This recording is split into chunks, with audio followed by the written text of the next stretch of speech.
Every generation believes it is unique. Every era convinces itself that it has solved the riddle of economics, that it has tamed the beast of volatility, and that this time is different. And every time, the math proves them wrong.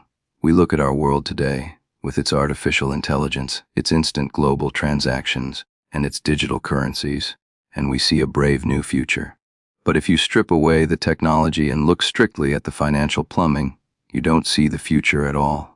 You see a ghost. You see the year 1924. To the average person, a century feels like ancient history. But to a financial historian, 100 years is a single heartbeat. It is the length of one full, long-term debt cycle.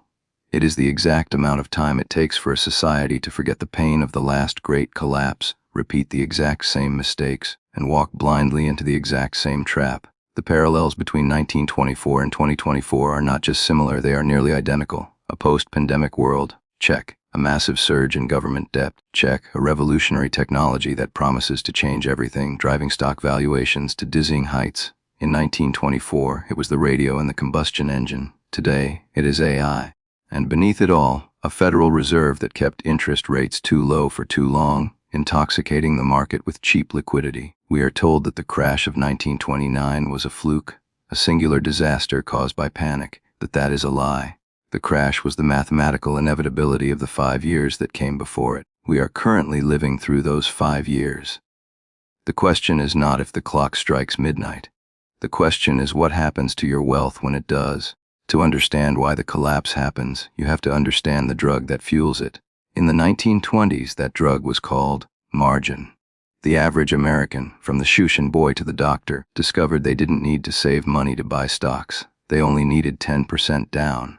The broker lent them the rest. It felt like magic. It turned $1,000 into $10,000 of buying power.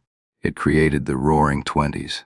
Consumption exploded. The stock market seemed to only go up. But this wealth wasn't built on productivity, it was built on leverage. Today, the drug has changed names, but the chemistry is the same.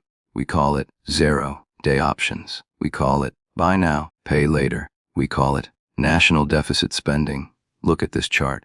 This is the heartbeat of an empire in decline.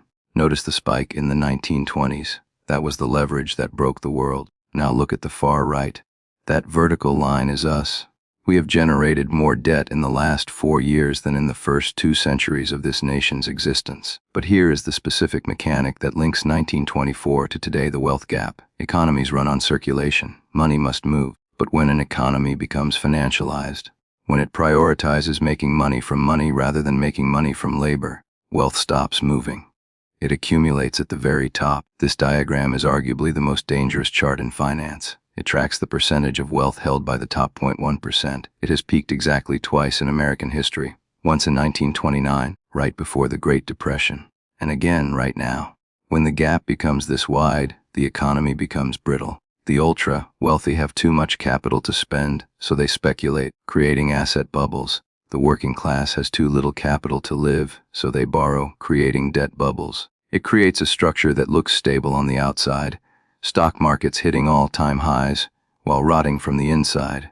History gives us warnings, but we usually ignore them because they don't look like the main event. Everyone focuses on the stock market crash of 1929, but the smart money was already running for the exits in 1926. Why? Because of Florida. In the mid-20s, Florida real estate was the crypto of its day. Land prices in Miami doubled, then tripled, then quadrupled in months. People bought unseen swampland on credit, convinced they could sell it to a greater fool next week. Then, in 1926, the music stopped. The buyers vanished. The prices collapsed. It was the first domino. It revealed that the credit system was tapped out. But, and this is the critical part, the stock market ignored it. For 3 more years, Wall Street partied while the real economy began to bleed. Does that sound familiar? Look at the commercial real estate market in 2024. Office towers in San Francisco, New York, and Chicago are selling for 50%, 60%, sometimes 80% off their previous valuations. Vacancy rates are shattering historical records. This is our Florida 1926. The foundational asset of the banking system, real estate, is cracking. But just like in the 1920s, the S&P 500 is hitting record highs, blinded by the liquidity of the moment. This is what historians call the divergence. It is the moment when financial asset prices detach completely from economic reality. It is not a sign of health, it is the final gasp of the bubble. However, there is one major difference between 1924 and 2024, and this difference is what will make the next crash fundamentally different from the Great Depression. It comes down to the currency. In 1929, the US dollar was backed by gold. When the credit bubble popped, the system naturally cleared itself. Debts were wiped out. Banks failed. The money supply shrank. This caused deflation. Prices fell. A house that cost 4,000 might drop to 12,000. It was painful, but it was honest. It reset the system. We do not live in an honest system anymore. We live in a fiat system. Look at the divergence in the money supply. Today, the government owes 35 trillion. The corporate sector owes trillions more. If we allowed a 1929-style deflationary crash, the United States government would default. The entire global banking system would vaporize instantly. They cannot allow that. So, when the 100-year cycle hits its breaking point this time, the response will not be to let prices fall. The response will be to print.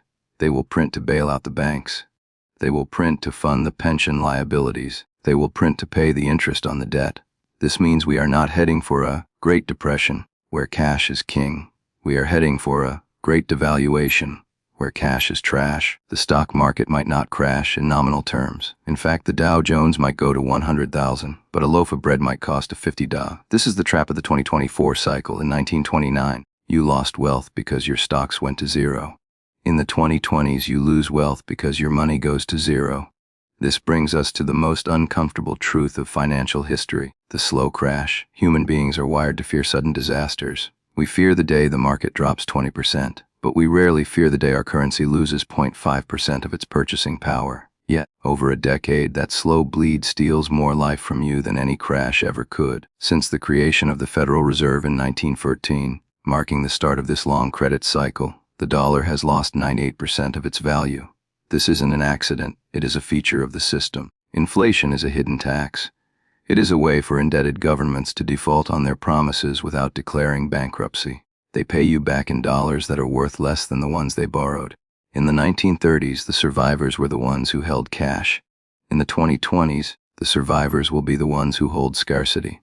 When trust in the paper currency breaks, as it did in Rome, as it did in Weimar Germany, as it is doing in slow motion today, capital flees to things that cannot be printed. This is why central banks, despite dismissing gold as a barbarous relic, are currently buying gold at the fastest pace since, you guessed it, the tumultuous years leading up to World War II. Watch what they do, not what they say. The architects of the system are hedging against their own collapse. They know the 100-year clock is ticking. They know that the exorbitant privilege of the US dollar is mathematically nearing its end. So, what do you do when the cycle turns? The illusion of permanence is the most dangerous financial mistake of all. The people who were ruined in 1929 were the ones who believed the new era would last forever. The people who were ruined in 2008 were the ones who believed housing prices never go down.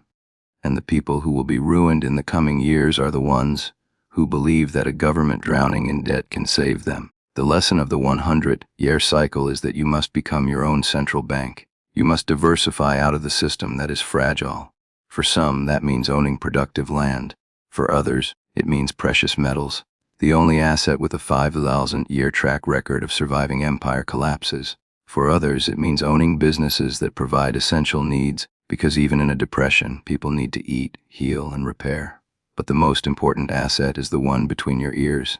In 1933, during the depth of the Depression, there were still people making fortunes. There were still businesses expanding. They were the ones who understood the new rules of the game, while everyone else was mourning the old ones. The cycle is not a death sentence. It is a transfer. Wealth is never truly destroyed. It is merely transferred. From the unaware to the prepared. From the heavily indebted to the liquid. From those holding paper promises to those holding real value. The year 1924 was a warning. 2024 is the echo. The music is about to stop. Make sure you have a chair when it does. If you want to understand specifically how governments manipulate the inflation numbers to hide this reality, watch this video next. History doesn't repeat, but it rhymes. I'll see you in the next chapter.